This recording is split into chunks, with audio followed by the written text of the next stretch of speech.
Hi friends, welcome back to our channel. അലീനയ്ക്ക് പപ്പാച്ചി വെച്ച ചിക്കൻ കറി വേണമെന്ന് പറഞ്ഞ് അലീന വഴക്കുണ്ടാക്കി. അപ്പോൾ തന്നെ ചിക്കൻ കറി വെക്കാമെന്ന് പറഞ്ഞു. എന്നാൽ പിന്നെ അടുപ്പിൽ തന്നെ വെക്കാമെന്ന് പറഞ്ഞു. ഗൾഫിലൊക്കെ നിൽക്കുമ്പോൾ തന്നെ ചിക്കൻ കറിയും എല്ലാ കറിയും വെക്കുമായിരുന്നു. ഇപ്പോൾ ഇവിടെ വന്നേ പിന്നെ ഞാനുള്ളതുകൊണ്ട് മടിയാണല്ലോ.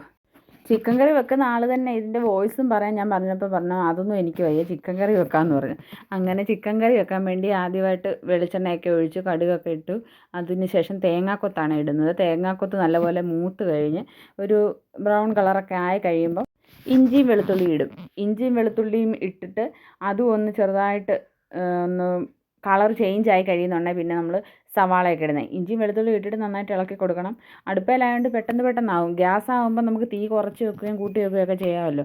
ഇതിപ്പം അടുപ്പയിലായതുകൊണ്ട് പെട്ടെന്നെല്ലാം. കറിവേപ്പില ഇട്ടു. അത് കഴിഞ്ഞ് സവാള ഇടുവാണേ.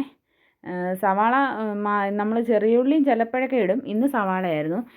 സവാളക്കകത്ത് കുറച്ച് ഉപ്പും കൂടി ഇടുവാണെങ്കിൽ ഒന്ന് പെട്ടെന്ന് വഴന്ന് കിട്ടും. നല്ലതായിട്ട് ഇളക്കി കൊടുക്കണം. പെട്ടെന്ന് കരിയും, അല്ലെങ്കിൽ തീ നല്ലതായിട്ടുണ്ട്, നല്ല ചൂടുണ്ട്. അത് കഴിഞ്ഞ് സവാളക്കകത്ത് കുറച്ച് ഉപ്പ് കൂടി ഇടുവാണേ. സവാള നല്ലതായിട്ട് വഴന്ന് കഴിയുമ്പം അതിനകത്ത് കിഴങ്ങിടും. കിഴങ്ങ് പെട്ടെന്ന് വേകുമല്ലോ. ചിക്കൻ കറിക്കകത്ത് ഞാൻ കിഴങ്ങിടാറില്ല. ഇത് അവരുടെ എന്തോ സ്പെഷ്യലാണ്, ഗൾഫ് സ്പെഷ്യലാണെന്നാണ് പറഞ്ഞത്. അത് കഴിഞ്ഞ് തക്കാളി ഇടുന്നുണ്ട്. പക്ഷേ തക്കാളി ഇടുന്ന വീഡിയോ പിടിക്കാൻ ഞാൻ വിട്ടുപോയി. ഇനിയും പൊടികളൊക്കെ ചേർക്കുവാണേ.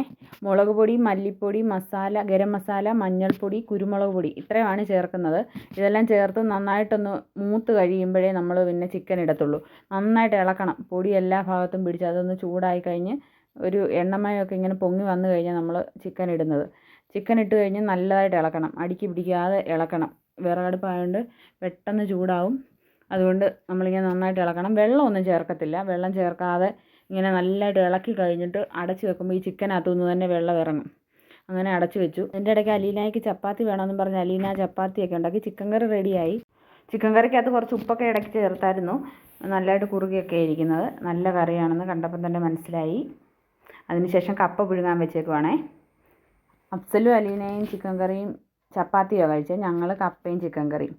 ഇന്നത്തെ വീഡിയോ എല്ലാവർക്കും ഇഷ്ടപ്പെട്ടെന്ന് വിചാരിക്കുന്നു. എല്ലാവരും സപ്പോർട്ട് ചെയ്യണേ.